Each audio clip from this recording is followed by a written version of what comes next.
তো গাইস, এটা আজকে আমি দোকান থেকে আজকে একটা ঠান্ডা এনে দিয়েছি আর একটা চকলেট।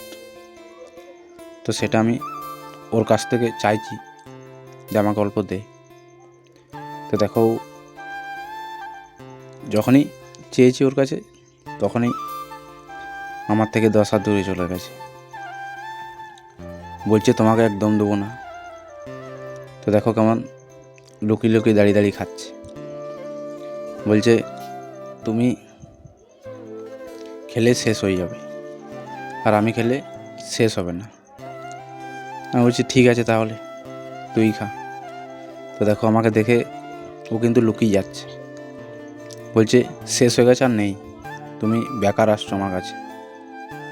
আমি বলছি আমাকে অল্প দে, বেশি নেবো না আমি। বলছে না তোমাকে একদম দেবো না আমি। তো দেখো ওর কাণ্ডটা একবার দেখো তোমরা। তোকে আমি বলছি তোকে যদি একবার ধরতে পাই তাহলে আমি সব কটাই কেড়ে নেবো তোর কাছ থেকে।